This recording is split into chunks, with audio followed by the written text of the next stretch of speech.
আমার কোথায় দ্বিতীয় বউ আছে ভাই, কেস করব।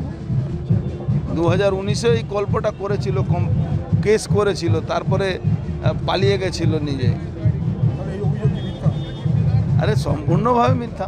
আর ভয়ে এইসব গল্প চলছে। কেউ পলিটিক্যাল লোক পলিটিক্যাল লড়াই লড়বে, এইভাবে উৎসাহ করে কোনো লাভ আছে? ব্যারাকপুরের বিজেপি প্রার্থীর বিরুদ্ধে নির্বাচন কমিশনের তৃণমূল হলফনামায় তথ্য আড়াল করেছেন অর্জুন সিং। এই অভিযোগে অর্জুনের বিরুদ্ধে কমিশনে নালিশ তৃণমূলের।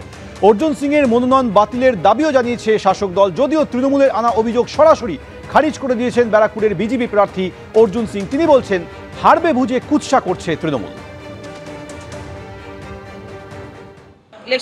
ইলেকশন কমিশনের কাছে আমরা একটা অবজেকশন জানিয়েছি যে অর্জুন সিং তিনি দুটো বিয়ে করেছেন, কিন্তু সেটা হাইড করে গেছেন। তিনি আমাদের কাছে সমস্ত কাগজপত্র প্রমাণ রয়েছে। হিন্দু আইনে একজন হিন্দু দুটো বিয়ে করে রাখতে পারে না এভাবে, এটা অন্যায়, এবং সেটাকে হাইড করা আরও অন্যায়। কমিশনের কাছেও জানিয়েছি, প্রার্থীপদ বাতিলের জন্যও জানাচ্ছি। সেটা যদি নির্বাচন কমিশনের সম্ভব হয় তাহলে তারা করবেন। যে বার্থ সার্টিফিকেট, সেই বার্থ সার্টিফিকেটটা পেয়েছি, সেখানেও দুজনের নাম লেখা রয়েছে, ফাদার নেম অর্জুন সিং রয়েছে। এই যে এফিডেভিট করে এটা আমরা করেছি। আমরা তো হলফনামাতেই জানতে পেরেছি। আমার কোথায় দ্বিতীয় বউ আছে ভাই, কেস করব।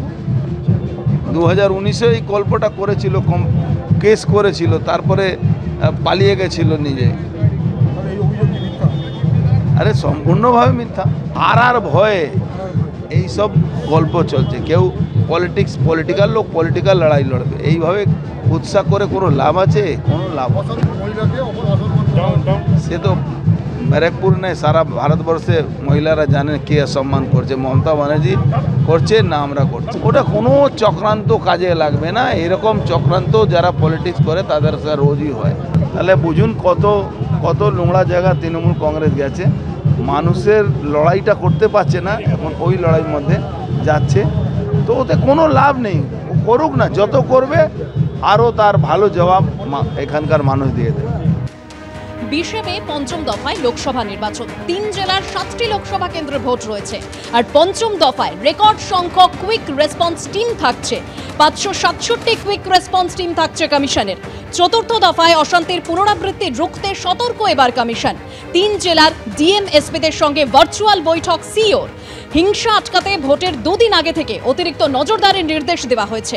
বুথের বাইরে হিংসা রুখতে বিশেষভাবে সতর্ক থাকার পরামর্শ কমিশনের। এদিকে ব্যারাকপুরের বিজেপি প্রার্থী অর্জুন সিং এর সমর্থনে নৈহাটিতে প্রচার করলেন মিঠুন। এবারে ব্যারাকপুরে বিজেপির হয়ে প্রার্থী হয়েছেন অর্জুন সিং, তার সমর্থনে প্রচার করলেন মিঠুন।